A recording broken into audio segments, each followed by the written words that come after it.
குருதேவா குருதேவா குருதேவா.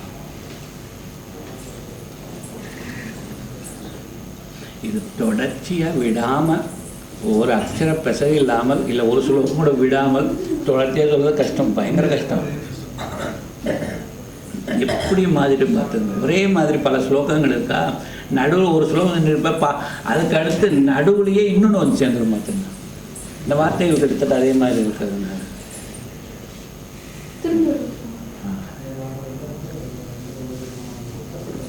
அதை மூடினுங்கிறப்பா, கொஞ்சம் காற்று ஜில்லுன்னு அடிக்கிறது.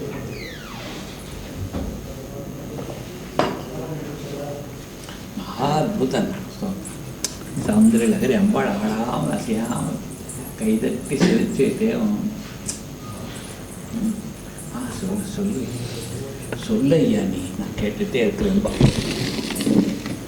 இது ஒன்று, இன்னொன்று என்ன, குருகீதை. அது ரெண்டும் மதுரம் மதுரம், அவ்வளோ மதுரமான ஸ்தோத்திரங்கள் வேண்டும்.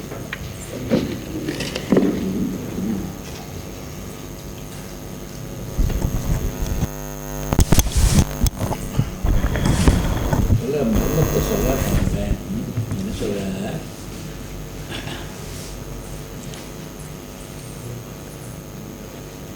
கலத்திரம் வைதாத்திரம் கதி கதி பஜந்தேன கலையா. ரொம்ப ரகசியம் இது.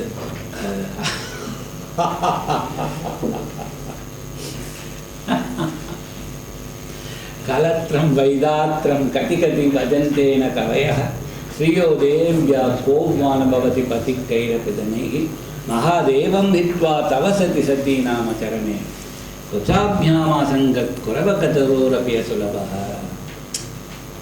எத்தனையோ கல்விமான்கள், எத்தனையோ பேர் புலவர்கள் இருக்கிறாங்களே, ஆண்டோர்கள், பேச்சில் வல்லவர்கள், இவங்கெல்லாம் ஈஸியாக சரஸ்வதி வசப்படுத்திடுறாங்க. எத்தனையோ கோடிக்கணக்கான பணக்காரர் இருக்கிற அவெல்லாம் லக்ஷ்மி வசப்படுத்திடுறாங்க. ஆனால் ஒன்றை பரமேஸ்வரனை தவிர கிட்ட எவனும் அண்டவே முடியாதம்மா, அசவே முடியாதம்மா, தொடக்கூட முடியாது, உன்னை முழுசா மனசுல பார்க்க கூட முடியாது. ஐயோ,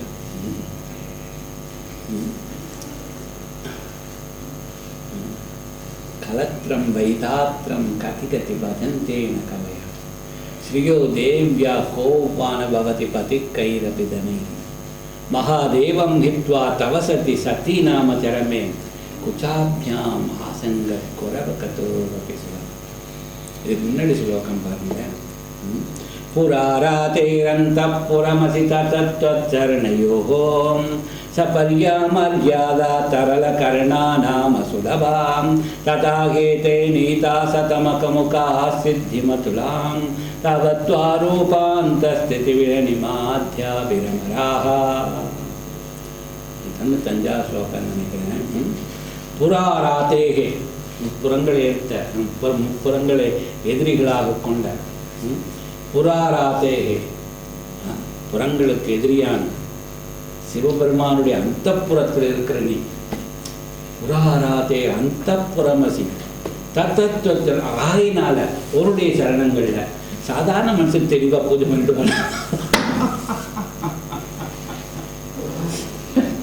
சப்பரியா மரியாதைங்கிற மரியாதையோட ஒழுக்க அடக்கத்தோடு எவனிடுவான்.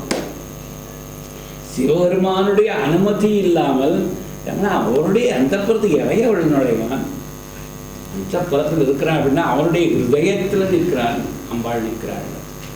புராராதேகே அந்தப்புரமசி தத்தத்வச்சரணையோகோ சபரியா மரியாதா தரல கரணானாம். கண்டதுக்கெல்லாம் மனசை ஓட வர்றானுங்களே, தரல கரணானாம் அப்படிங்கிறார். அவனுக்கு ஈஸியாக மனசை எங்கே வேணா போயிடும் மற்றவனுக்கெல்லாம். அதனால் எப்படியா மரியாதையோடு ஸ்ரத்தையோடு பூஜை பண்ணுவான் அவனுக்கு? ஆதிசங்கர் கேட்குறது பாரு. தரல கரணானாம் அசுலபா, சுலபம் இல்லை. ததாவியத்தே நீதா சதமகமுகா சித்தி மத்தலாம். அதனால் இந்த இந்திராதி தேவத்தர்கள் எல்லாம் சிவபெருமானுடைய வாசல்லையே நின்றுட்டு ஏங்கி தவிக்கிறாங்களாம். அம்பாள் என்ன பண்ணாள், அனிமாதி சித்திகள் சந்திரன் நம்ம எடுத்து போங்கடா அப்படின்ட்டா. சித்தி பலங்கள் வாரி கொடுத்துட்டா. அதோடய திருப்தி எடுத்துட்டு ஓடிட்டாங்க. என்ன அர்த்தம்னா அவள் உள்ள பார்க்கறது அவ்வளவு துர்லபமாப்பா. சிவனுடைய அனுமதியின்றி, நாராயணனுடைய அனுமதியின்றி இவளை பார்க்கவே முடியாது. மனசுல கொஞ்சம் கூட இமேஜின் பண்ணவே முடியாது. அவளே இறைவன் அனுமதி கொடுக்கும்போது நான் சொல்லப்பேன் கொஞ்ச நேரம் முன்னாடி தீட்சா கொடுத்தா, நாராயண பெருமாள் தீட்சை கொடுத்தார் அப்படின்ட்டு. இதே தான் சகஸ்ரநாமாவளியில், லலிதா சகஸ்ரநாமத்தில் பார்த்தா இதே மறைச்சு மறைச்சு மறைச்சு மறைச்சு மறைச்சு வச்சிருக்கார். அவர் பண்ணது யார்? ஹயக்ரீவர். நாராயணனுடைய அவதாரம் பார்த்துக்கோ. அம்பாளுடைய சகஸ்ரநாமத்தை சொல்லி அகத்தியருக்கு உபதேசம். அதை விட ரொம்ப முக்கியம் அப்படின்னு சொன்னால் 300 பெயர்கள் கொண்ட அந்த என்ன சொல்வது திருசத்தி ஸ்தோத்திரம். திருசத்தி அம்பாளுடைய 300 அர்ச்சனைகள் வரும், பேர் வரும். அதில் அந்த சோடசாட்சரி மந்திரத்தையும் சொல்லியிருப்பார். ஒவ்வொரு மந்திரத்துக்கும் ஒவ்வொரு அக்ஷரத்துக்கும் 20 பெயர்கள் வீதமாக 15 அக்ஷரங்களை 20ஆல் மல்டிப்ளை பண்ண 300 பேர் வரும். இது சொல்லி மர்மமயமாக புராராதேகே அந்த புறமதி ரத்தச்சரணையோகோ சபரியாமரியாதா தரளகரணா நாம சொல்லவா ததாகி ஏதே நீதா சதமகமுகா சித்திமகலாம் தவ துவாரோபாந்த ஸ்திதிபிர் அனிமாத்தியாபிரமராக. அனிமாத்திய அனிமா மகிமா கரிமா பிராப்தி பிராகாமியம் மகிமா எல்லாம் சித்தி பதங்கள் அதை எடுத்துகிட்டு போயிடுறாங்க. மாயை இல்லையா அவள்? அதனால தான் எல்லாரையும் ஏமாத்திடுறேன். எல்லாரும் எவனாக இருந்தாலும் சிவனுடைய அனுமதி வாங்குற அவள் ஈஸியா. அதுக்கு பின்னாடி நீ என்கிட்ட வா அப்படிங்கிறான். பாரு, அவன் முன்னாடியே எல்லாத்தையும் எல்லா மனசையெல்லாம் சுத்தப்படுத்தி எல்லா விதத்தில் அடித்து செஞ்சு, அது முதலே குருவோட ஆசீர்வாதம் வேணும். குருவோட ஆசீர்வாதத்தை அடைஞ்ச பின்பு அதன் பின்னாடி சிவபெருமானுடைய ஆசீர்வாதம் அவர் அனுமதி கொடுக்கணும். அதன் பின்னாடி அதனால தான் எல்லாத்தையும் பிடிக்கிறது ஈஸிப்பா. சிருஷ்டியில் 14 லோகங்களில் எதையுமே நீ ஈஸியாக பிடிச்சிருக்கணும். பெரிய கஷ்டம் ஒன்றும் கிடையாது. ஆனால் அம்பாளை பிடிக்கிறது கஷ்டம். அவளை பிடிச்சி அவளுடைய சோடசாட்சிய மந்திர உபதேசம் வாங்கி அதன் மூலமாக அம்பாளை மந்திரத்தினால உன்னுடைய பக்திங்கிற கைத்தினால கட்டிடணும் பற்றியா. அது ரொம்ப ரொம்ப தொழில் ஓடிடுவாள், வெளிஞ்சிடுவாள். ஆனால் பக்தி சிரத்தையோடு அவருடைய திருப்பாதங்களில் மண்டையில் வாங்கிட்டு அந்த பாதங்கள்லேயே மனசு லைக்க வச்சு நிற்கிறாங்க. பெருசு சொல்கிறது ரொம்ப கஷ்டமாக இருக்குது. இப்படி முடியுமான்னு ரொம்ப ஈஸியாக இருக்கியா. என்னுடைய லைஃப்பில் நான் பார்த்த வரைக்கும் அப்படி ஒன்றும் பெருசாக தபஸ் பண்ண மாதிரி தெரியல. நான் பெருசாக ஒன்றும் ரொம்ப முயற்சிகள்லாம் பண்ண மாதிரி தெரியல. என்ன கஷ்டத்தை சகிச்சோம், அவ்வளோதான். வேறு என்ன அவங்ககிட்டையும் கையை ஏந்தலை. தர்மத்தில் இன்னும் தெரிஞ்சு யாருக்கும் தப்பு பண்ணலை, தெரியாமல் பண்ணியிருக்க மாட்டேன்னு தான் நினைக்கிறேன். அவ்வளோதான். வேறு என்ன குருவை எடுத்து எனக்கு தெரிஞ்ச குருவோட திருப்பாதங்கள் மனசு வச்சு அது ஒன்று தான் வழி. அதுதான் குருகீதையில் அழகாக சொல்லுவார். குருகீதையில் ஒவ்வொரு ஸ்லோகமும் மதுரமும் நகுரோர் அதிகம் தத்துவம் நகுரோர் அதிகம் தபா தத்துவம் ஞானாத்பரம் நாஸ்தி தஸ்மை ஸ்ரீ குரவே. நகுரோர் அதிகம் தத்துவம். ஒரு தத்துவம் இல்லை குருவை கடந்து, தப்பம் கிடையாது குருவை கடந்து. என்ன குருதேவர் ஞானஸ்வரூபம். அதனால் ஞானத்தை கடந்த ஒரு விசேஷ ஒன்று கிடையாது. ஞானம்னா என்ன? தன்னை முழுசாக உணர்ந்து தன்னிலேயே விழித்து நின்று தன்னுடைய அனந்த ஆற்றலையும் அனந்த ஞானத்தையும் அனந்த ஆனந்தத்தையும் முழுமையாக அடைந்து அதிலேயே ரமித்து நிற்பது தான் ஞானம். புத்தக ஞானம் கிடையாது. ஞானம்னு சொன்னால் என்ன அர்த்தம்? புத்தகம் ஏராளமாக படிச்சிருக்க எல்லாம் பல பண்டிதர்கள் உபன்யாசம் பண்ணாங்க, கரைச்சி குடிச்சிருப்பாங்கடாப்பா. வேதத்தையும் சரி 18 புராணங்களையும் சரி இதிகாசங்களையும் சரி இதை கரைச்சி குடிச்சிருவாங்க. ஆடே அப்போ அவங்க பேசுகிறத பார்த்தீங்க அப்படின்னா எத்தனைக்கா எப்படா கரைச்சி கொடுத்தா அப்படின்னு. ஆனால் அவங்க பேச்சை கேட்டுட்டு பெருமாள்கிட்ட கேட்டுப்பா இல்லை அம்பாள்கிட்ட கேட்டுப்பா, அம்மா இவ்வளோ அற்புதமாக அவங்கள வர்ணிக்கிறாங்களே, இவருக்கு அவங்க பார்த்துருக்காங்களா இல்லை ஞானம் இருக்குதா? விட புத்தகங்க அதான் மனப்பாடம் பண்ணிட்டு வந்திருக்கிறாங்க. புத்தகத்தை பார்த்து மனப்பாடம் பண்ணிட்டு வந்திருக்கிறார். சின்ன வயசுலேருந்து படிக்கணும் படிக்கணும் படிக்கணும் படிக்கணும் படிக்கணும் வெறி. அந்த வெறியில் எல்லாத்தையும் எதெல்லாம் இருக்கோ நல்லதில் எங்கெங்க அழகாக இருக்கோ இந்த கவி அந்த கவி இவர் அவருடைய தர்ம சொல்லுவெல்லாம் வால்மீகி இருக்கிறார், அவர் வியாசர் இருக்கிறார், எத்தனையோ மதுரமான ஸ்லோகங்கள் இருக்கு இல்லையா, அதை மனப்பாடம் பண்ணிடுவோம். பிறகு அவங்க உபன்யாசம் பண்ண வந்தாங்க அப்படின்னா மணிக்கணக்காக பேசிட்டு இருப்பாங்க. 5 மணி நேரம் 6 மணி நேரம் ராமாயணத்தில் பேசு 10 மணி நேரம், இந்த பாகவத்தை படி 10 மணி நேரம். ஆனால் அந்த 8 இதான் மாயைங்கிறது, மயக்கிடுவோம். எனக்கு பெரிய பல பேர் என்னுடைய பேச்சை கேட்டு அப்படியே மயங்கி நிற்கணும், இப்படி ஒரு ஆசை. லட்சக்கணக்கான பேர் எனக்கு சிஷ்யன் ஆகணும் ஆயிடுவான். ஆதிசங்கர் ரொம்ப அழகாக சொல்கிறாருப்பா, விவேக சூடாமணியில் அழகாக சொல்லுவார். இந்த புலமை இருக்குதே, கவித்துவம் இருக்குதே, அஞ்ஞான கால இறைவனை பிடிப்பதற்கு முன்பும் அனாவசியம் தேவையில்லை, அதுக்கு பின்பு நிச்சயமாக கட்டாயமாக அவசியம் கிடையாது. இறைவனை பிடிப்பதற்கு இதில் மாயை மயக்கிடும். மகான பேச எத்தனை பேர் மயங்கிட்டு இருக்கிறாங்க. அதனாலதான்ப்பா ரொம்ப ஜாக்கிரதையாக இருக்க வேண்டியது. ரொம்ப ரொம்ப மனம் ஒன்று, அந்த கல்விங்கிறது ஒன்று. மகா பண்டிதர்கள் எல்லாம் கர்ப்பத்தில் நிற்பான். எல்லாம் வேதங்கள் எல்லாத்தையும் ஓதிட்டோம், இதிகாசம் அது இது எல்லாம் படிச்சுட்டோம், சும்மா பேருக்கு குரு சேவை பண்ணிட்டு வந்துடுவாங்க. அதுதான் அவங்க குரு சேவைன்னா என்ன இருக்கும் தெரியுமா? சும்மா ஒரு நமஸ்காரம் பண்ணுறது வரும். இதான் இவங்களுக்கு குரு சேவை. குரு தத்துவத்துக்கே அர்த்தம் தெரியாதவங்க அவங்கெல்லாம். ருகாரச்ச அந்தகாரச்ச ருகாரத்தேஜ உச்சதே அஜான கிராசகம் பிரம்ம குருரேவன சொல்லிட்டு இருக்காரு. உக்காரச்ச அந்தகாரச்ச, உக்காரம்னு சொல்றது அந்தகாரத்தை இருட்டை காட்டணும், உக்காரங்கிறது அப்பார ஜோதியை காட்டணும். ஆக இந்த குருங்கிறது என்ன அர்த்தம்? இருட்டை முழுசா கவ்வி எடுத்து விழுங்கிட்டு நிற்கக்கூடிய அனந்த ஜோதி அது. உக்காரச்ச அந்தகாரச்ச ருகாரத்தேஜ உச்சதே அஜான கிராசகம், அஜானத்தை விழுங்கிடுமா. அஜான கிராசகம், அஜான கிராசகம் ருகாரச்ச அந்தகாரச்ச ருகாரத்தேஜ உச்சதே அஜான கிராசகம் பிரம்ம, பிரம்ம தத்துவமா குருதேவன சன்சய. இதுல சந்தேகமே கிடையாது. 4 மண்டைகள் இல்லாத போதும் அவர் பிரம்மா, 3 கண் இல்லாத போது அவர் சிவனா, 4 கை இல்லாத போது அவர் விஷ்ணுவா.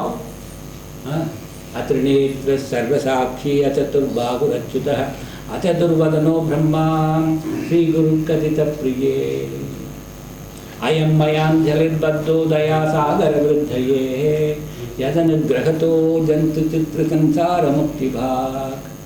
அயம் சிவருமானாகிய நான் மயாஞ்சலி 2 கையையும் கட்டிட்டு அப்படிப்பட்ட என்னுடைய உள்ளத்தில் கையை பெருகணுங்கிற ஒரே ஒரு காரணத்துக்காக, எவருடைய கிருபை மாத்திரத்தில் பிராணிகள் மாதிரி சாதாரண விலங்குகள் மாதிரி இருக்கக்கூடியவனும் சம்சார சாகரத்தை கடந்த ஞானத்தை அடைஞ்சிடறானோ அப்படிப்பட்ட உத்தம மகாகுருவின் முன்னாடி என் உள்ளத்திலையும் கருணை பொங்கி, சிவருமானே சொல்றாருப்பா, என் உள்ளத்துல கருணை பொங்கணுங்கிறதுக்காக கருணை கடலாகிய அந்த குருவுக்கு நமஸ்காரம் பண்ணி அயம் மயாஞ்சலி பத்தோதயா சாகர விருத்தையே யதனுகிரகதோ ஜந்து ஜந்துங்கிற சாகர சித்திர சந்த விசித்திரமான மாயியால் ஆளப்படக்கூடிய இந்த சம்சாரத்தை கடந்துடலானோ அப்படிப்பட்ட குருவுக்கு குருக்கு இதோ ஐயோ ஐயோ ஐயோ அப்பா அவ்வளவோ மகத்துவம். அரௌருஷ்டே குருஸ்திராதா குருஷ்டேன கச்சன தஸ்மாத் சர்வ பிரயத்னேன ஸ்ரீகுரும் சரணம் பிரஜே. நாராயணன் கோவப்பட்டு சபிக்க போயிட்டாலும் சரி, அந்த சாபத்திலிருந்து இவர் குரு காத்துருவார், காப்பாற்றிடுவார். சிவருமான் கோவப்பட்டாலும் சரி குரு காத்து. ஆனால் குருவனுடைய கோபத்தை தாங்கிறதுக்கு எவன் அழிய முடியாது, அவன் கட்டாயமாக அனுபவித்தான் தேர்வு. அப்படிப்பட்ட குரு கருணை வடிவானவன், அவன் கோபமே படமாட்டான். அப்படியே கோவப்படுறது அவனுக்கு திருத்துறதுக்கா லேசாக திட்டி தான் விடுவானே தவிர சில நேரம் அவன் மனசை ரொம்ப கவலையுடைய ஆக்கிட்டேன்னா பல சமைச்சிடும் வழி கிடையாது. அது நான் சொல்கிறேன்னே அம்பாள் எழுந்துச்சுடும் சமைக்க வேண்டாப்பா. குரு உத்தமோத்தமனவன், தர்மஸ்வரூபமவன், ஞானத்தின் இருப்பிடமவன். இது 2 தடவை இப்படி சொன்னால் போதான்னு சொல்லிட்டு ஒரு பின்னாடி ஒரு ஸ்லோகத்துக்கு ந குரோரதிகம் ந குரோரதிகம் ந குரோரதிகம் ந குரோரதிகம் சிவசாசனதः சிவசாசனதः சிவசாசனதः சிவசாசனதः. 4 குரு குரு கடந்த ஒன்றும் இல்லை. 4 தடவை எப்படா எதுக்கு அப்படின்னா சிவசாசனத்தை சிருஷ்டியின் ஆதிகர்த்தா சிவனுடைய கட்டளைப்படி அது அதையும் 4 தடவை சொல்ல. சிவசாசனத்தை சிவசாசனத்தின்படி இறைவனுடைய கட்டளையின்படி ஆக்ஞையின்படி குருவை மிஞ்சினதும் கிடையாது.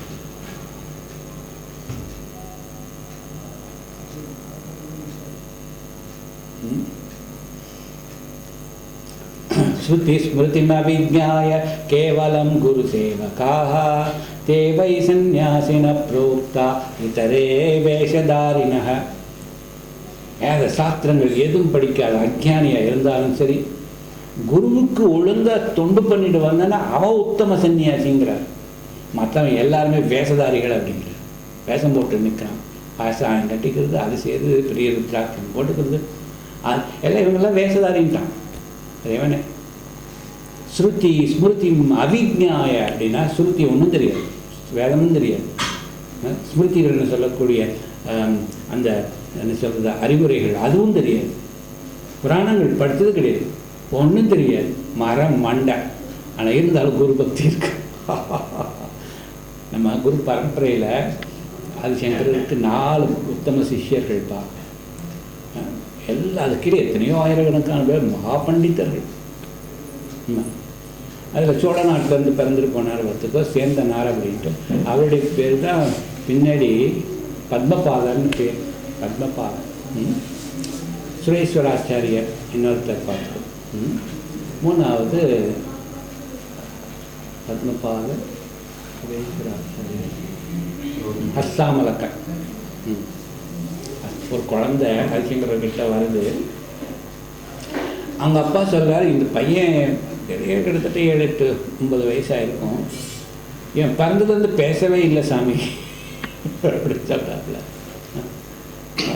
உடனே ஹரிசங்கர் கேட்குறார், ககத்துவம் நீ யார் அப்படின்னு கேட்குறார். உடனே சொல்கிறான்டாப்பா, நான் ஆகாசம் இல்லை, இது இல்லை, பரம ஜானம் பரபிரம்மஸ்வரூபம்னா ஒரு ஸ்லோகமே 8 ஸ்லோகங்கள் அடங்கிய ஸ்லோகத்தை அவ்வளோ க்ளீனாக சொல்லணும். அப்போ தான் பேசுகிறாங்க. அதனால தான் ஹஸ்தாமலகர் நெல்லிக்கையை இந்த நடுவில் கை மேலே வச்சோன்னா எவ்வளோ க்ளீனாக தெரியும் எல்லா பக்கமும். அதுதான் ஹஸ்தாமலக்கர் பேர். ஹஸ்தத்தில் கையில் ஆமலக்கம் அப்படின்னா நெல்லிக்காய் வச்சு எப்படி எல்லா பக்கமும் தெரியுதோ அது மாதிரி ஞானம் இவனுக்கு அவ்வளவு வெளிச்சம் அப்படின்னு ஹஸ்தாமலக்கன்னு. அதுக்கடுத்து தான் த்ரோட்டகர்னு. த்ரோட்டகர் எப்படிப்பட்டவர்னா அவருக்கு ஒன்றும் தெரியாது, படித்ததில்லை, ஒன்றும் தெரியாது. ஆமாம், ஆனால் அவருக்கு ஒன்று மட்டும் தெரியும், பார்த்துக்கோ. குருவுக்கு தொண்டு போகணும், அவருடைய துணிமணிகள் எல்லாம் எடுத்துகிட்டு போகிறது, கங்கையில் கொடுக்கறது, திரும்பி எடுத்துகிட்டு ஆற வைக்கிறது, உலர்த்துறது, செய்கிறது, காலமைக்கு கொடுக்கறது, சமைக்கிறது. மற்ற ஆட்கள் அவங்களும் செய்வாங்க, இருந்தாலும் இவ்வளவு தீவிரமாக குரு பக்தி கிடையாது இல்லையா. ஆக ஒரு நாள் அவர் எப்பயும் கிளாஸ் எடுத்துகிட்டு இருப்பார். எல்லா சிஷ்யர்கள் ஆயிரக்கணக்கான பேர் இல்லையா. ஆதிசங்கருடைய வழக்கம் எப்பயுமே சிஷ்ய கூட்டத்தோடு தான் போவார், சிஷ்ய கூட்டங்களோடு தான் இருப்பார். அப்படி இருக்கும்போது ஒரு தடவை இந்த த்ரோட்டகர் கங்கையில் துணி துவைச்சிட்டு இருக்கும்போது அவர் வரல, கொஞ்சம் லேட்டாகிடுது இல்லையா. அப்போ மற்ற ஆட்களெல்லாம் மற்ற சிஷ்யர்களெல்லாம் ஆதிசங்கர்கிட்ட குருதேவர்கிட்ட சொல்கிறாங்க, அவன் இருந்தும் ஒன்று இல்லாமலும் ஒன்று, அவனுக்கு ஒன்றும் மண்டையில் ஏறாது, அதனால் நீங்கள் கிளாஸ் ஆரம்பிங்க அப்படின்ட்டு. உடனே ஆதிசங்கருக்கு உரைக்குது பார்த்துப்பாரு, அது எவ்வளவு எனக்கு சேவை பண்ணால் பரம பக்தியோட. இந்த முட்டாள்களெல்லாம் ஒன்றும் பண்ணாமல் இந்த பெரிய கவித்துவம் இருக்கிறதுனால, புத்திசாலித்தனம் எல்லாம் படித்த ஒரு கர்வத்தினால அவன் இருந்தால் என்ன இல்லை அப்படிங்கிறானுங்க. நினைச்ச மனதில் அப்படியே நினைக்கிறான். எல்லா ஞானம் இவனுக்கு மண்டையில் உதிச்சிடணும் அப்படின்னு ஒரு தான் நினச்ச உடனே துரோட்டக விருத்தங்கிறது கஷ்டமான ஒரு என்ன சொல்கிறது அமைப்பு, கிராமர் அது சமஸ்கிருதத்தில். அவ்வளோ ஈஸியாக அதில் பாட முடியாது. எந்த கவியும் கஷ்டப்படுவான், திக்குவான். அந்த துரோட்டக விருத்தத்தில் அழகாக பாடிட்டு தாண்டவம் ஆடிட்டு கண் அரைவாசி மூடிட்டு பிரம்ம ஞானத்தோடு குருவுடைய பெருமையை பாடிட்டே வருவான். அந்த குருவோட காலில் விழறாங்க. என்ன நினச்சிங்கன்னு தெரியல சுவாமி, எனக்கு பாட்டு வந்துடுது. மற்றவங்க அப்படி ஆச்சரிய சக்கிதமாக அப்படி இவனை பாடிட்டா வர்றான். இது குரு பக்தி. அதே மாதிரி பத்மபாதன், அவர் பேர் பத்மபாதன் பேர் எப்படி வந்தது அப்படின்னா, அடுத்த கரையில் இவங்க சிஷ்யர்கள் இக்கரையில் இருக்கிறாங்க, குரு உபதேசம் பண்ணிகிட்டு இருக்கிறார், பேசிகிட்டு இருக்கிறார். அக்கறையில் துணியை காய போட்டுட்டு இருக்கிறார்கள். அது காஞ்சி எடுத்துகிட்டு வர்றதுக்காக அங்கே மும்முரமாக வேலையில் இருப்பார். அப்போ அவருடைய பெருமையை காட்டுறதுக்காக பத்மபாதா அப்படின்னு, பத்மபாதா பேர் சேந்தனார் தானே, சேந்தனா அப்படின்னு சொன்ன உடனே அந்த வேகமாக துணி எல்லாத்தையும் போட்டுட்டு வேகமாக தண்ணி ஓடுதே இது நதி இருக்குன்னு கூட பார்க்கல, கிடுகிடுன்னு நடத்துட்டாங்க. அது எங்கெங்கே கால் வச்சாரு வந்தாலும் அங்கங்கே ஒரு தாமரை வந்துடுச்சு. அப்படி வந்து ஒரு தாங்கி வந்துட்டு போகுது, குறிச்சி கூப்பிட்டீங்களே. அதனால தான் அவர் பேர் பத்மபாதன். இறைவனை விட விளையாட நம்ம ஆசிங்கரே விளையாடுறேன். கால் எடுத்து வைக்க ஒவ்வொரு தாமரை வந்து தாங்குது, அப்படி ஓடி வந்துடும். அதனால தான் அவர் பேர் பத்மபாதன். பத்மங்கள் சாங்கின பாதங்களை உடையவன் பேர் பத்மபாதன். எத்தனையோ மகான்கள்லாம். அதனால நம்ம குரு பரம்பரை மகா அற்புதமான பரம்பரை. எல்லா பக்தர்களும் ஞானிகளும் அபார கல்விமான்களும் பிரம்ம ஞானிகள் ஒரு பரம்பரை நமக்கு. ராசர்பட்சமாக வசிஷ்ட பிரம்மன் இன்னைக்கும் சரி நாளைக்கும் சரி எப்பயுமே இந்த குரு பரம்பரை எந்த ஒருத்தர் தேர்ந்தெடுத்து நான் பார்த்து தான் ஆகணும் நீ சங்கல்பம் பண்ணுன, கட்டாயமாக சந்தோஷப்பட்டுட்டு வர. அப்படியா பரீட்சைகள் உண்டு, ஆயிரம் எல்லா ஆசைகள் இருக்கான்னு பார்ப்பார். நான் சொன்னபடி கேட்குறானா எல்லா விதத்திலையும் பார்த்தீங்கன்னா நாங்கள் எங்களை மட்டும் நம்ம குறைச்சலாக விட்டார். வசிஷ்ட பிரம்மரிஷியுடைய பரீட்சையில் தப்ப முடியாதுராப்பா. விஸ்வாமித்திரர் என்ன பாடுபடுத்துறாருயா. எப்போ வந்தாலும் சரி ராஜரிஷியை வாருங்கள் அப்படின்னு தான் சொல்லுவார், பிரம்மரிஷின்னு சொல்ல மாட்டேன். அவருக்கு ஆசை இவர் பிரம்மரிஷின்னு கூப்பிடுனாங்க. என்னென்ன பெரிய பயங்கரமான யுத்தங்கள் நடக்குது. இவர் என்ன பண்ண தெரியுமா, விஸ்வாமித்திரர் கதை ஆரம்பித்த தெரியுமா, கௌசிக்கன்னு ஒரு ராஜா, இவர்கிட்ட காமதேனன்னு ஒரு பெரிய பசு இருக்குது பார்த்துக்கோ. ஒரு தடவை தன்னுடைய பரிவாரங்களோட சேர்ந்து பெரிய பட்டாளம் சேனை அதோட வர்றாப்புல காட்டுக்கு அந்த உடனே உள்ளே வந்து அந்த ராஜா கௌசிகன் மட்டும் வந்து பேசிகிட்டு இருக்கும்போது இல்லை விருந்தெல்லாம் எல்லாம் சேர்ந்து வாங்க, எல்லோரும் சாப்பாடு போடலாம் அப்படின்னு யார் என்ன சிரிப்பாங்க. என் பட்டாளர்கள் ஆயிரக்கணக்கான பேர் இருக்கிறான், லட்சக்கணக்கான பேர் இருக்கிறான். இந்த இந்த இந்த சாதாரண தபஸ்வி இத்தனை பேருக்கு சாப்பாடு எப்படி போட முடியும்? அதில் ஒன்றும் பிரச்சனை இல்லை, நீ கூப்பிட்டு வாங்க எல்லோரும் சாப்பாடு. பார்த்தாக்கா என்ன காமதேவனை நினைக்கிற, நந்தினியை நினைக்கிறார். அவ்வளோதான், எல்லாம் கிடுன்னு ஆகாசத்துலேருந்து வெளியே வந்து எல்லோரும் சாப்பிட்டு அப்பா சும்மா இருக்கக்கூடாதா? அந்த அந்த நாட்டில் இருக்கக்கூடிய சொத்தெல்லாம் என்னுடைய சொத்து. அதனால் அந்த நந்தினி பசி என்னுடைய இது எனக்கு கொடு. அதான் மாயை இல்லையா, எனக்கு கொடுத்தாகும். இல்லாடி என்னோட யுத்தம் பண்ணு, யுத்தம் பண்ணு. எல்லா திவ்யாஸ்திரங்கள்லாம் போடுறா. இவர் ஒரு தன்னுடைய பிரம்ம தண்டத்தை கை தாங்கியிருந்த தண்டம் வச்சுருப்பாங்க இப்போ சன்னியாசிகள் தபஸ்வியோட. அதை முன்னாடி நிப்பாட்டிட்டு முதல்ல இதுக்கு பதில் சொல்லு, அதை பின்னாடி பார்க்குறாங்க என்னோட யுத்தம் பண்ணுறா.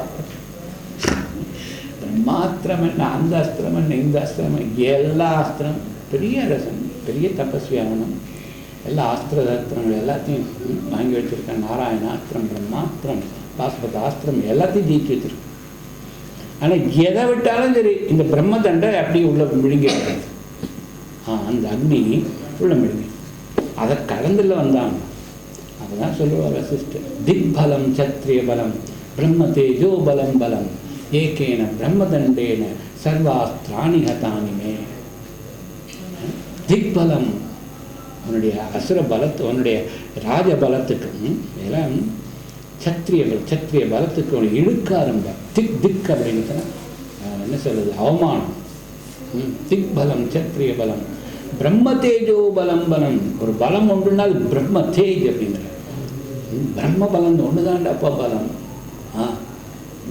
பிரம்ம தேஜோ பலம் ஏகேன பிரம்மதண்டேன. என்னுடைய ஒரு சின்ன தண்டம் உன்னுடைய எல்லா அஸ்திரத்தையும் மெழுகிட்டு பிரம்மா விஷ்ணு சிவனும் உள்ள போயிட்டான்.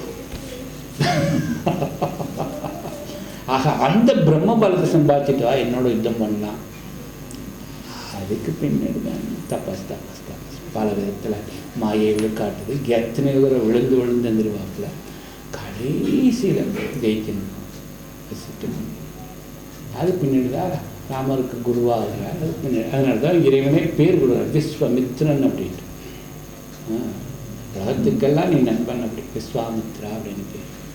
ஏன்னு சொல்கிறேன், வசிஷ்டர் அவ்வளோ சீக்கிரமாக யாரும் விட மாட்டேன். பயங்கர பரிச்சை. இறைவனே சரின்னு சொன்னாலும் விட மாட்டேன். நான் இன்னொருத்த சொல்லி பார்க்குறேன். அதனால தான் இறைவனே அங்கே வசிஷ்டரை விட்டுடுவான். பார்த்துக்கலாம் சொல்லி பாருங்க. அப்படிப்பட்ட குரு நமக்கு குரு.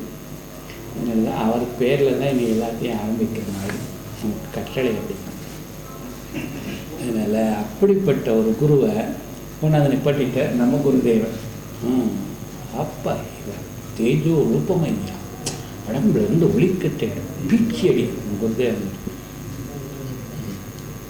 அப்படிப்பட்ட பிரம்மஸ்வரூபம் தப்போ மூர்த்தி.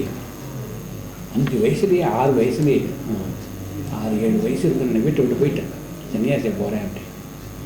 அம்மா குருதேவர் கதை கேட்டிருக்கியா? நான் ஒருத்தர் சொல்லியிருப்பேன்னு நினைக்கிறேன் பல பேர். போகிறேன் தெரியல.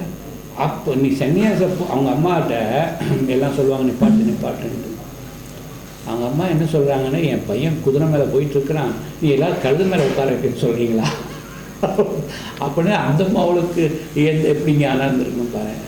நான் போகிறேன். நான் போகிறதுக்கு முன்னாடி எனக்கு ஒரு சபதம் பண்ணி கொடு. நான் என் பையனை பிச்சைக்காரனை பார்க்கணுன்னு ஆசைப்படுறேன். எங்கேயும் கையேந்த மாட்டேன்னு உனக்கு சபதம் பண்ணி கூடுறா போடா, நீ உனக்கு அப்படி தைரியம் இருந்தா. அப்படிப்போ இறைவன் மேலே அவ்வளோ பக்தி ஸ்ரத்தை இருந்து உன்னை இறைவனே காப்பாற்றுவான் அப்படிங்கிற அளவுக்கு நீ உயர்ந்து நின்னால் போ. ஆனால் இவங்கிட்ட அவங்கள்ட்ட கையேந்த பட்டினி கிடையாது. எப்படி வேணாலும் வர அந்த அம்மாவுக்கு எவ்வளவு வீரம் தைரியம் பாரு. அதனால தான் அதுக்கு பின்னாடி ஒரு 10 வயசு ஒரு 2-3 வருஷம் கங்கக்கரையிலேயே நடந்திருப்பாங்க. பிறகுதான் ரிஷிகேஷ் வராது. ரிஷிகேஷில் ஒரு தண்டி சன்னியாசி, அவருக்கு புசு புசுன்னு கோபம் வரும். அவருக்கு ஆசை இந்த பையனை நம்மகிட்ட வச்சுக்கணும் அப்படின்ட்டு. ஆனால் இவருக்கு பிடிக்கிறார். ஏன்னா இவங்க முன்னாடி 3 கண்டிஷன் போட்டுக்கிட்டார். என்ன கண்டிஷன்? நான் யாரை குருவாக ஏற்றுக்கிறோன்னா அவருக்கு கொஞ்சம் கோபம் வரக்கூடாது. 2வது பரிபூர்ண பிரம்மஜானியார், பிரம்மத்தை முழுசாக உணர்ந்த ஒரு உத்தம புருஷனாக நிற்கணும். அதே மாதிரி நான் பிரம்மச்சாரியாக வர்றதுனால அவரும் கல்யாணம் பண்ணிக்காம பிரம்மச்சாரி விரதத்தை பூண்டு சன்னியாசியாக இருக்கணும். இந்த 3 கண்டிஷனை போட்டுட்டு போகிறேன். அந்த தண்டி சன்னியாசி அவரை சரியாக தான் இருந்தார் பார்த்துக்கோ. இல்லைன்னு நான் கோபம் வந்தேன். அதில் ஒரு கண்டிஷன் அவுட் ஆகிடுச்சு. அதனால் அதுக்கு பின்னாடி ரிஷிகேஷுக்கு மேலே கங்கோத்திரி போகிற வழியில் உத்தரகாசின்னு ஒரு இடம் இருக்கிறார். அது ரொம்ப விசேஷமான உத்தரகாசி தபஸ்வி விட்டான். அங்கே எல்லாம் கூட அடிபட்டு எடுத்துக்கலாம். பாலங்களெல்லாம் புதுசாக இருக்கும். அங்கே தான் அவன் பெரிய சுரங்கமெல்லாம் வெட்டி வச்சுருந்தான். தண்ணி கங்கையை கொண்டு போய் கீழே இறக்குறதுக்காக அங்கேருந்து உத்தரகாசியிலேருந்து கீழே இறக்கி தேவப்பிரியாவுக்கு மட்டும் கொண்டாடுறதுக்காக அவனுக்கு தேவை. அதை எல்லாம் கமர்ஷியல் ஆக்கிட்டானுங்களா. அதனால தான் இறைவனுக்கோ எல்லாம் கமர்ஷியல் ஆக்டிவிட்டி கீழே வச்சுக்கோ, லைன்ஸில் வச்சுக்கோ. ஏன் மழையை வந்து கெடுக்கிறேன் எல்லாம் பெரிய பெரிய இங்கே தான் கண்ட ஹோட்டல்ஸ் எல்லாம் இருக்குது அப்படின்னா அங்கேயே ஹோட்டல் தேவையில்லாத அவன் பணக்காரன் வந்து திமிர் பிடிச்ச தரமா அங்கே ரிஷிகள் பூமினி என்னாவது யோசித்தானா? மகா தபஸ்விகள் வாழக்கூடிய பூமியை யோசித்தானா? இறைவையும் அற்புதமாக நின்றுட்டு பரிபாலிக்கக்கூடிய ஒரு உத்தமமான பிரதேசம் எல்லாம் மதிச்சானா? இல்லை அந்த கவர்மெண்ட்டும் அவனுக்கு சப்சிடி கொடுக்குறேன், அது கொடுக்குறேன், இது கொடுக்குறேன், நீங்கள் எல்லா ஓட்டலுக்காரனுக்கு வாங்கடா இங்கே நான் சப்சிடி 30%, 40% கவர்மெண்ட் ஃபண்டிங் நான் பண்ணுறேன், நீ ஓட்டலை கட்டு, அது கட்டு, இது கட்டு. அதனால தான் சித்தர்களுடைய கோபம் தான் அது. இறைவனுக்கு கூட கோபம் இருக்குமா? சந்தேகம் தான். இவங்களுடைய ஏகாந்த நிலையை, அந்த அற்புதமான சாத்விக விருத்தியை இவங்கெல்லாம் போய் நாசப்படுத்தாங்க. அதெல்லாம் பொங்கிட்டு ஒரு வழி அவங்க அழித்தா தான் முடியும். அப்படி சொல்றேன் சொல்கிறேன். அப்படிப்பட்ட உத்தரகாசிக்கு போகிறாரு. அங்கே தான் அவருக்கு பிடிச்ச ஒரு சன்னியாசியை பார்க்குறார். அந்த வயசானவர் அவர்கிட்ட பார்த்த உடனே குருதேவருக்கு புரிஞ்சு போச்சு, இவர் பிரம்மஞானிடா அப்படின்னு. சிஷ்யனாக இருக்கணும்னா இவர்கிட்ட தான் நான் சிஷ்யனாக இருக்கணும் அப்படின்னு சொல்லி காலைல விழறா. அவர் சிரிச்சிட்டே எழுப்பி, என்னப்பா என்ன வேணும் உனக்கு? சுவாமி உங்களை தேடி வந்தேன், உங்கள்கிட்ட நான் என்ன கேட்க போகிறேன், எனக்கு பிச்சை கொடுங்க, ஞான பிச்சை கொடுங்க அப்படின்னு கேட்குறேன். அவர் சிரின்னு சிரிச்சிட்டு இந்த பையனுடைய தேஜஸை பார்த்து, தெளிவை பார்த்து சந்தோஷப்பட்டு அந்த க்ஷணமே டிசைட் பண்ணிடுறா, இவன் யோகிய சிஷ்யன், இவனுக்கு ஞானம் கொடுக்கணும் அப்படின்னு. ஆனால் அதுக்கு முன்னாடி வயசாக அவருக்கு குருவுக்கு 60-65 வயசு இருந்தால் 60 வயசு சிஷியன்லாம் இருக்கிறானே, இவன் போனது இப்போ 9-10 வயசில் போயிருக்கான். ஆகா 60 வயசு சிஷியன் விட்டுட்டு வேணாம்ப்பா, நான் சீனியாரிட்டி பார்ப்பாங்க, நீ ஜூனியர்டா, எனக்கு சேவை பண்ண முதல்லம்பான், எனக்கு காலை பிடிச்சி கூட அதுக்கு ரெண்டு தான் கொடுத்துட்டு போக முடியும். எல்லா இடத்துலையும் இருக்கிறதாங்க இந்த சீனியாரிட்டி. இந்த கவர்மெண்ட் இருக்கிறது ஆன்மீகத்தில் நுழைஞ்சதுன்னா அயோக்கியத்தனம். இது இதில் சீனியாரிட்டி என்ன வேண்டி கிடக்குது? ஞானம்தான் சீனியாரிட்டிக்கு தகுதியாக. அதை விட்டுட்டு நீ பல காலமாக நிற்கிற அப்படிங்கிறதுக்காக உனக்கு கொடுத்துட முடியுமா? நீ தாங்க முடியாது, உடம்பு வெந்து போயிடுமே. ஞானம் கொடுக்குறது இதை ஈஸியாக கொடுத்துருவான் நிறைவன். ஆனால் அதை தாங்கக்கூடிய சாமர்த்தியம் அவனுக்கு இருக்கா? அதனால் பல சிஷ்யர்கள் இருந்தாங்க, நூற்றுக்கணக்காகவே. இவர் தான் கடைசியில் ஒரு சின்ன பையனாக போய் சேர்றாரு. அது வந்து டிசிப்ளாரி அவருக்கு தெரியாமல் என்ன, இவனெல்லாம் விட்டு அவ்வளோதான், இவனை வேலை வாங்கி திருத்துருவானுங்க, கொண்டுடுவாங்க அப்படின்ட்டு. அதனால் அப்போ இவனுக்கு வேற ஒரு புதுசான ஒரு யுக்தியை கையாண்டு இவனுக்கு சொல்லிக் கொடுக்கணும் அப்படின்னு தெரிஞ்சு போயிடுது. அது பின்னாடி குருதேவர்கிட்ட இனிமையாக பேசுறது செய்கிறது அப்படின்னு ஒரு நாடகம் பண்ணுறதா டிசைட் பண்ணிட்டாங்க 2 பேரும். அடுத்த நாள் காலையில் இல்லாத ஒரு கோபத்தை வரவழைச்சு, உன்னை திட்டுன்னு திட்டி துரத்திடுவேன், ஆனால் நீ கவலைப்படாத, இயல்பான நேச்சுரல் கேவ்ஸ் எல்லாம் ஏராளமாக இருக்குது, குகைகள்லாம் என்கிட்டே பக்கத்தில் இருக்க உத்தரகாசி. நீ என்ன பண்ணு, பயந்த மாதிரி நடிச்சுட்டே போய் அங்கே தங்கிக்கோ, உனக்கு வேண்டிய சாமான்கள் எல்லாம் இங்கே வந்து ஒரு வாரத்துக்கு ஒரு தடவை வியாழக்கிழமை வா, சாமான்கள் எடுத்து போய் நீ சமைச்சிக்கோ, தனியாக இருக்கு. இவனுடைய அனுபவங்கள் எல்லாம் எனக்கு சொல்லு, அதை பார்த்து நான் அதுக்கடுத்து என்ன இன்ஸ்ட்ரக்ஷன் கொடுக்கணுமோ சொல்லிட்டு வரேன். இது மாதிரி ஒவ்வொரு வாரமும் நான் உனக்கு பாதுகாப்பு கொடுக்குறேன், உனக்கு அறிவுரை கொடுக்குறேன், உன்னை சீக்கிரமாக ஞானவான் ஆக்கிடலாம். அதனால் என்னையே நினச்சிட்டு அங்கே பூஜை பண்ணணும். எங்கள் குகையில் இங்கே சாப்பாடு பண்ணி சமைச்சு சாப்பிட்டுக்கோ, வந்துருப்போம். இதுதான் மெத்தட் அப்படின்னு சொல்லிட்டு அதே வாடத்தில் கோபப்படுத்திட்டு வெட்டாங்க. மற்ற சீர்களும் கொண்டாடணும். இவனுக்கு என்ன தெரியும் பிடிப்பேன், நாங்களே எத்தனை வருஷம் இருக்கிறோம், நாங்களே எல்லாம் கற்றுக்கிட்டோம். உங்கள்கிட்ட இவன் என்றைக்கு வர்றான்னு இவன் ఎంత கற்றுக்குவான். அதனால் இது கொஞ்சம் வருஷங்களாகவே ஒரு 3-4 வருஷம் நடந்துகிட்டே இருப்பாது. வர வேண்டியது, குருதேவர் பாதங்களுக்கு நமஸ்காரம் பண்ண வேண்டியது. பிறகு கதை மூடிடுவாங்க. என்ன பேசுகிறாங்க எது பேசுகிறாங்கன்னு தெரியாது. பிறகு சாப்னு போயிடுவான். என்னடா நடக்குது பேச்சு என்ன நடக்குது தெரிஞ்சுக்கணுமே, இது எதாவது குட்டிகளாட்டா பண்ணணுமே, சும்மா இருக்க முடியாது இல்லையா? ஆமாம், எத்தையாவது பண்ணணுமே. ஆனால் குருதேவர்கிட்ட கேட்கறதுக்கு பயம் இல்லையா? அவர் அவர் பேர் தான் கிருஷ்ணானந்த சரஸ்வதின்னு பட்டை எப்படி வந்ததுன்னா, அவர் காஞ்சி மடத்தில் ஒரு சன்னியாசிகிட்ட உபதேசம் வாங்கியிருக்கிறார். யார்? இந்த கிருஷ்ணானந்த சரஸ்வதின்னு. அதனால தான் அவருடைய குரு சரஸ்வதின்னு, சரஸ்வதி பட்டம் வந்து கன்னிமங்கலத்துக்கு தான் சொன்னோம். அந்த ஆட்கள் தான் சரஸ்வதின்னு பேர் போட்டுருக்காங்க அந்த சன்னியாசிகள். அதனால அவர் இங்கேருந்து வாங்கிட்டு போய் உத்தரகாசியில் போய் தபஸ் பண்ணி செஞ்சு ஆசிரமத்தெல்லாம் வச்சு நடத்திட்டு இருந்திருக்கிறார்கள். அதில் வந்து சரஸ்வதியில் பட்டை எப்படி வந்தது அப்படிங்கிறது சொன்னேன். ஸோ அதுக்கு பின்னாடி இந்த என்ன நடக்குதுன்னு தெரிஞ்சுக்கணும்னு ஆசைப்பட்றாங்களா மற்ற சிஷியர்களெல்லாம். சரி, இப்படி நடந்துகிட்டே இருக்கும்போது ஒரு நாள் டிசைட் பண்ணுறாங்க எல்லாரும், குருதேவர்கிட்ட அவன் இருக்கும்போதே கேட்டுடணும், அந்த பையன் இருக்கும்போதே என்ன நடக்குது அப்படின்னு. ஒரு தடவை போயிருக்கும்போது மற்ற சிஷியர்கள்லாம், என் பையன் வரான் போகிறான் இதுதான் தெரியுது, ஆனால் என்ன சேவை பண்ணுறான் அவங்களுக்குன்னு எங்களுக்கு தெரியல குருஜி. குருதேவன் என்ன நினச்சா, இவனுக்கு சொல்லிக் கொடுக்கக்கூடிய என்ன நடக்குன்னு காட்டக்கூடிய டைம் வந்தாச்சு. அதனால ஒரு வயசான ஒரு சிஷியனை, ஒரு 50-55 வயசு சிஷியனை, நீ போடாப்பா அங்கே போய் அவங்ககிட்ட கேளு, அந்த பையன்கிட்ட நான் தபஸ் பண்ணணும்னு நினைக்கிறேன், ஏதாவது இடம் காலியாக இருக்கான்னு கேட்டுட்டு வா. அப்படி குருஜி இவரை தபஸ் பண்ணணும்னு சொல்லி இடம் காலி இருக்கா அவன் பார்த்துட்டு வா, கேட்டுட்டு வா, அவங்ககிட்ட கேட்டுட்டு. இவர் போய் இது மாதிரி குருஜி இங்கே வரணும்னு நினைக்கிறாருப்பா, அவங்ககிட்ட கேட்க சொன்னால் இங்கே ஏதாவது காலி இடம் இருக்கா அப்படின்னு. இந்த இடங்கள் இருக்கிறதே காட்டினது அவர். பொடி வச்ச கேள்வி வர மாதிரி இருக்கேன் புரிஞ்சுட்டான். உடனே என்ன கேட்குறான்னு தெரியலையே, கொஞ்சம் நேரம் யோசிக்கிறாங்க. புரிஞ்சுச்சு. அவர் வெளியில் இடம் கேட்குறா, என் மனசில் இடம் இருக்கான்னு கேட்குறா. ஏதாவது காலி வச்சிருக்கிறியா, இல்லை எல்லாத்தையும் நிரப்பிட்டியா அப்படின்னு. அதாவது இந்த பையன் என்ன சொல்கிறான் அப்படின்னா, எல்லாம் நிறைஞ்சு தானே இருக்குது, எங்கே காலி இடம் இருக்கு, அதெல்லாம் கொஞ்சிட்டு போய் சொல்ல ஒன்றுமே காலி இல்லை திட்ட ஆரம்பிக்கிறார் அந்த போன சீடன்.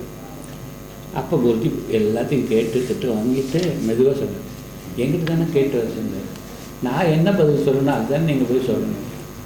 அது நல்லா இதில் என்ன சொல்கிறேன், நீங்கள் போய் சொல்லுங்களேன், நீங்கள் என்ன திட்ட ஆரம்பிக்கிறீங்க. இருந்தாலும் திட்டே முணுமுணுத்துட்டே போய் அவருக்கு இருக்கேன் இல்லைன்னு சொல்லிட்டாங்க அவங்களுக்கு. குருவுக்கு இல்லைன்னு சொல்லக்கூடாது, பார்த்துக்கணும். யோக்கியமான சிஷியன் எல்லாத்தையும் கொடுக்கணும் இல்லையா. இல்லைன்னு சொல்லிட்டானே அப்படின்னா எவ்வளோ முட்டமானவன் அவன் சொல்லிடலாம் கொள்ளாத. அப்படியா சொல்லிட்டேன், சரி அவன் வருவான் இல்லையா வியாழக்கிழமை, அப்போ நம்ம பேசுவோம், நீங்களும் வந்துடுங்க. என்ன ஏரியா அவன் எந்த எண்ணத்தில் என்ன இருக்கா சொன்னான்னு நான் தெரிஞ்சுக்கணும் இல்லையா, அதில் நீங்கள் சொல்லணும். அதே மாதிரி இவங்க எல்லாம் சஸ்பென்ஸ் பார்த்துக்கோ, எல்லாம் கோபத்தில் நிற்கிறாங்க, எப்படி இவனுக்கு தின்னுறது கிடைச்சிருது. அதே மாதிரி அன்னைக்கு நீங்கள் என்னை அனுப்புனீங்க, நான் என்கிட்ட கேட்டேன், இவர் எந்த இடம் காலையிலேன்னு சொல்லிட்டாங்க, அவனை குருஜிட்டு சொல்ல. இவருக்கு இவருக்கு நம்ம குருதேவருக்கு சாக்காது, என்ன அது வளர்றாங்க. பிறதான் வந்தது, அந்த ஆள் வந்தது, கேட்டது எல்லாம். குருதேவ இந்த பையனை பார்த்து, நீ என்னப்பா சொல்கிற அப்படின்னு கேட்குறாரு. அப்போ குருஜி என்னைக்கு நான் உங்களை பார்த்தேனோ அன்னைக்கே நான் எல்லாத்தையும் உங்கள்கிட்ட ஒப்படைச்சிட்டேன். எனக்கு அம்மா அப்பா தெய்வம் எல்லாமே நீங்கள் தான், உங்களோட முழுசாக என் ஹிருதயத்தில் வரைச்சிட்டேன். இத்தனை நாள் தியானம் பண்ணி என் உடம்பு ஒவ்வொரு செல்லுலையும் நீங்கள், ஒவ்வொரு அணுலையும் நீங்கள் தான் நிறைஞ்சு நிற்கிறீங்க. ஒருத்தர் வந்து இடம் காலி இருக்கான்னு கேட்டார், அது நீங்கள் தபஸ் பண்ணுறதுக்கு இடம் காலி இருக்காங்கிறதுனா அதான்.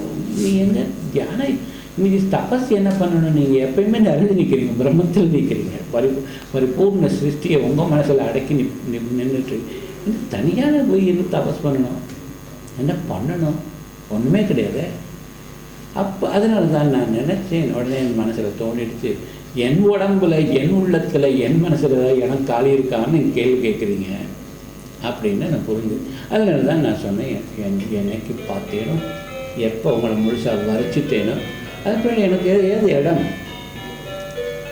அவர் குருஜி சிரின்னு சிரிக்கிறார். மற்றவங்கள முன்னு நிற்கிறான். மாத்திரம் குருவை இடத்துல வைக்கணும்னா ஹிருதயத்தில் வைக்கணும்டா. குருவை முழுசாக இறுக்கி கட்டுப்பிடிக்கணும்னா அப்படி தான் கட்டுப்பிடிக்கணும். அதை விட்டுட்டு இத்தனை வருஷம் சோம்பேறித்தனமாக டயத்தை வேஸ்ட் பண்ணிவிட்டு ஆசிரமத்தில் இருந்துட்டு ஆசிரம சொத்தை ஆசைப்படுத்தி நிற்கிறீங்க. பார், இன்னைக்கு வந்தேன் நான் எப்படி முழுசாக என்ன பிடிச்சிருக்கலாம்ப்பா. அதுக்கு பின்னாடி குருதேவ் அவர் என்ன பண்ணார், இவரையும் குருதேவரையும் தன் சம ஆசனம் கொடுத்து உட்கார வைக்க ஆரம்பிச்சிட்டார். அது குருதேவர் பிடிக்கிறார். அவர் மரியாதை கொடுக்குறார், அது சரிதான். ஆனால் இருந்தாலும் பிறகுதான் குருஜி கேட்குறாரு, நான் சேத்திராடனம் பண்ணிட்டு வரட்டுமா குருஜி அப்படி. அந்த அளவு பூரா எல்லாமே உன்னுடைய சேத்திரம்தான். விஞ்ஞானிகள் நிறைஞ்ச பூமி இது. எங்கே போனாலும் சரி எல்லாருக்கும் ஆசீர்வாதம் பண்ணு, ஞானத்தினுடைய முக்கியத்துவத்தை சொல்லு, எல்லாருக்கும் பிரச்சாரம் பண்ணி இங்கே தான் இருக்கணும்னு அவசியம் இல்லைடாமா, போயிட்டு வா அப்படின்னு. அது பிரிட்டிஷ் காலம் பார்த்துக்கோ. அப்போ அதனால் எல்லா பக்கம் இந்த மாட்டை கொள்வது, மாட்டை இறைச்சி சாப்பிட்றது, நம்ம குருதேவருக்கு அது பிடிக்கிறேன். சனாதன தர்மத்தில் தெளிவாக நிற்கக்கூடியவங்களுக்கு தான் பிடிக்கும். பாரு, மாட்டு இறைச்சி என்ன வாங்கிறது, கோமாதா இல்லையா, அவள் தாய் மாதிரி. தர்மத்தினுடைய இன்னொரு ரூபம் கோ. அதனால தான் நம்ம சனாதன தர்மத்தில் அதுக்கு அவ்வளோ முக்கியத்துவம் கொடுக்குறோம். பார்த்து அவருடைய உடம்புலேயே அத்தனை தெய்வங்களும் குடியிருக்கு. அதனால பார்த்தார், யோசித்தார். தனியாக இந்து ராஜா எங்கே இருக்கிறான்னு யோசிச்சு கடைசியில் ஒரு மலைப்பிரதேசம், நர்மதையினுடைய உற்பத்தி ஸ்தானம் அமர்கண்டக்னு பேர், அங்கே ஒரு இந்து ராஜா இருக்கிறான்னு பார்த்துக்கோ. அவன் பிரதேசத்தில் மாடு வதை, இந்த பசுக்களுடைய வதையெல்லாம் இல்லை, தடை பண்ணி வச்சிருந்தேன். சரி, அங்கே போயிடுவோம். அது நர்மத்தினுடைய நர்மத்தை நதி அவ்வளோ புண்ணியமானது நதிடாப்பா. சிவருமானுக்கு ரொம்ப பிடிச்சமான நதி ஒன்று உண்டுன்னா கங்கையை விட நான் சொல்லுது நர்மதை தான். அதனால தான் ஆதிசங்கர் கங்காஷ்டகம் பண்ணுவார். நர்மதாஷ்டகத்துக்கு இன்னும் அதிக அற்புதத்தை மகத்துவத்தை கொடுத்து நர்மதாஷ்டகம் பண்ணுவார்டாப்பா. அது நம்ம அந்த காலத்தில் மனப்பானம் பண்ணி வச்சுருந்தேன், மறந்துட்டு. அவ்வளோ அற்புதமான ஸ்லோகம். நமாமி பாத பங்கஜம் நர்மதேன முடியும். ஒவ்வொரு ஸ்லோகம் மதுரம். அந்த தொடர்ச்சியாக 13-14 வயசுலேருந்து அவர் 75 வயசு வரைக்கும் தொடர்ச்சியாக அங்கே தான் தப்பு. பாருங்கள், 15 வயசுன்னு வச்சுக்கோ, 75 வயசுனா 60 வருஷ காலம் தொடர்ச்சியாக. இங்கெல்லாம் சிங்கங்கள் புலிகள் நடமாடக்கூடிய நடுவில் என் மனுஷ நடமாட்டமே இல்லாத காடில் யாரும் தந்துட்டு எனக்கு டிஸ்டர்ப் பண்ணக்கூடாதுன்னு சொல்லிட்டு நம்ம தேசத்துக்கு சுதந்திரம் வேணும்னு ஒரு லட்சியத்தை முன்னாடி வச்சுட்டு மற்ற வெளிநாட்டுக்காரங்க வெளியேறணும், இதுதான் லட்சியம். அதை வச்சுட்டு தபஸ் பண்ணுறோம். அது பின்னாடி காந்தி வராங்கன்னு வச்சுக்கோ. அது பின்னாடி இவர் இவர் போட்ட அந்த அஸ்துவாக இருந்தால் கடைசியில் ஒரு பில்டிங்காக இருக்குது தேசத்தை. அப்படி நம்ம தேசத்து சுதந்திரம் தான் முக்கியம். சனாதன தர்மம் மேலோங்கி நிற்கணும். உலகத்துக்கெல்லாம் பிரச்சாரம் பண்ணின உலகம் எல்லாம் அதை எடுத்துட்டு அதன் வழியை நடக்கணும் அப்படின்னு ஒரு மிக உத்தமமான ஒரு உத்தேசத்தை வச்சு தபஸ் பண்ணணும். அதுக்கு பின்னாடி சங்கராச்சாரியனான வைய, அதுக்கு பின்னாடி இன்னும் வேறு உத்தமமான மகாபுருஷர்கள் எல்லாம் இவர் என்ன பண்ணுறா ஏது பண்ணுறான்னு ஃபாலோ பண்ணிகிட்டே வந்திருக்கிறாங்க. எல்லா சன்னியாசிகள் போய் அங்கே சாது சமாதின்னு ஒன்று இருக்குது காசியில், சாது சமாதம் அப்படின்னு. அது ஒரு பெரிய சன்னியாசி நடத்திட்டு அவர் பெரிய ஞானி. அவர்கிட்ட போய் கெஞ்சுறாங்க எல்லா மக்கள், வடதேச மக்கள் எல்லாம். நம்ம சைடில் ஒரு சங்கராச்சாரி இல்லை, அந்த பீட்டம் காலியாக இருக்குது எங்கே ஜோதிட மடத்தில். அதனால் நீங்கள் அந்த மடத்தை தலைவராகி நீங்கள் சன்னியாசியாக இருக்கிறதுனால தண்டை மேய்ந்திட்டு சங்கராச்சாரியர்கள் எங்களை வழிகாட்டணும் அப்படின்னு. அப்போ முதலையே பெரிய ஒரு வேலையை எடுத்து கருத்தில் மாட்டின்னு இருக்கிறேன். நான் சங்கராச்சாரியர் ஆகணும் அப்படின்னு சொன்னால் இன்னும் வேலைகள் அதிகமாகிடும். அதனால் அதுக்கு உகந்த ஒருத்தர் இருக்கிறார், அவர் இங்கே தான் இருக்கிறார். அவனுக்கு தேடி கண்டுபிடிச்சி காலில் விழுந்து உங்கள் பணிவுனால் அவருடைய மனசை ஜெயிச்சு அவர் உட்கார வைங்க, அவர் உங்களையெல்லாம் காப்பாற்றுவார். அப்போ தான் குருதேவர் பற்றி சொல்கிறார். அமர்கண்டங்கிற ஒரு இடம், அந்த ஜங்கிளில் பெரிய காட்டுக்குள்ளே அவர் இருக்கிறார். நீங்கள்லாம் போய் அவர் பாதங்களை பிடிச்சிட்டு வணங்கு, அப்புறம் அவர்கிட்ட வேண்டு. இது மாதிரி நூற்றுக்கணக்கான பேர் போவான் பார்த்து தாரை தம்பட்டையெல்லாம் அடிச்சுட்டு மிருகங்களெல்லாம் மிரட்டிட்டு போய் அப்படி பிடிச்சிடுவாங்க. பிடிச்சி காலில் விழுந்து கிஞ்சுவாங்க. அப்போ இவங்களுக்கெல்லாம் அந்த அடர்ந்த காட்டுக்கு நடுவில் சுட சுட சாப்பாடு போடுவார். ஏன் எங்கேருந்து கொண்டாடுற எல்லாம் தொண்ணும் தெரியாது. அதுவும் அவரை சுடு சுட சாப்பிடுவாங்க. இது மாதிரி கதைகள் நடக்குதுன்னு அவ்வளோ சிங்கஸ்வரூபம். சிங்கமே அவர் கர்ஜனை மாதிரி பேச்சு. அவ்வளவு சாந்தம், அவ்வளோ அடக்கம், அவ்வளோ எளிமை இருந்தாலும் பேச்சு அவ்வளவு கம்பீரம். பேச்சு நான் கேட்டிருக்கிறேன். டேப்பில் ரெக்கார்ட் பண்ணி வச்சுருந்தாங்க. அதை நான் பார்த்துருக்குறேன். பேச்சை கேட்டது ரொம்ப எதுக்கு சொல்லாதேன், குருங்கிற அப்படி உத்தமமான விஷயம். அதனால் குருவனுடைய சன்னிதானத்தில் இந்த மாதிரி கஷ்டங்கள் எல்லாருக்கும் யோக்கியமான சிஷ்யர்கள் வராமல் போகாதுங்க. அயோக்கியனும் இருப்பான்.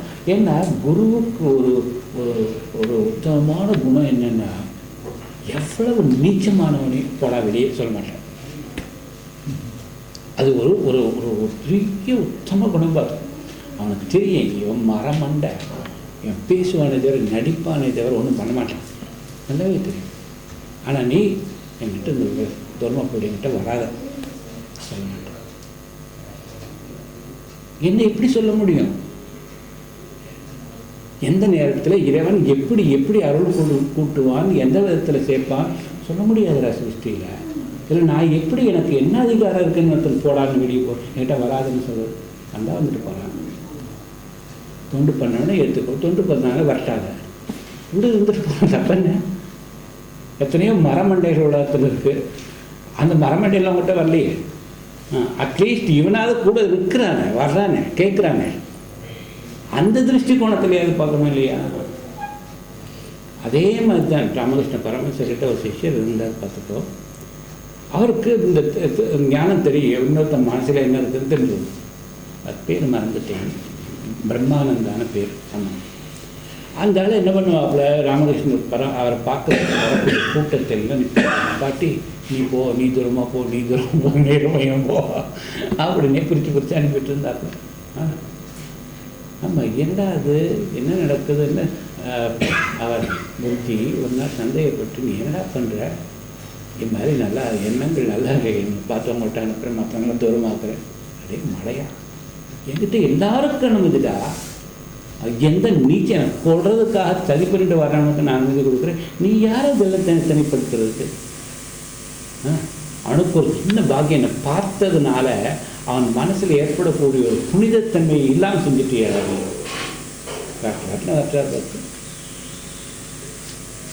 இந்த கதையில் கற்றுக்கிட்டதுனால நான் அப்படி சொல்லலை. நமக்கு அதே மாதிரி வரான் போகிறான். நமக்கு என்ன, நம்ம ஏன் வேணாம்னு சொல்லணும்? என் குருதேவர் சொன்னார், வசிஷ்டர் சொன்னார், அப்படி இப்படிலாம் கிடையாது. இந்த பாலிசி நமக்கு உண்டு, அவ்வளோதான். எவன் வந்தாலும் சரி வா வான்னு சொல்ல தெரியுமே தவிர ஓடுறா என்கிட்ட வராத போ போ போ வரல தெரியாது. எவ்வளவு மோசமாக வரேன்னா வா, போறியா போ, போங்க சொல்ல, நான் போடான்னு சொல்ல மாட்டேன். போயிட்டு வரையா, போயிட்டு வாடாப்பா. எவ்வளோ மோசமான என் குருதேவரை திட்டுற சில பேர். இவனெல்லாம் எந்த காலத்துலேயும் நான் சிஷ்யனை ஏற்றுக்க மாட்டேன்னு அவங்களுக்கு குருதேவர்கிட்டே மன்றாடுது. சுவாமி எத்தனை எவன் தப்பு பண்ணுறேன், நானே அயோக்கியன், பல தப்புகள் பண்ணேன், இந்த பல தப்புகள் பண்ண என்னையே நீங்கள் ஏற்றுட்டு ஓரளவு ஞானத்தை கொடுத்துருக்கீங்க. அவனும் ஒரு அவன் தப்பு பண்ணுறான், ஏற்றுக்கல. சரி.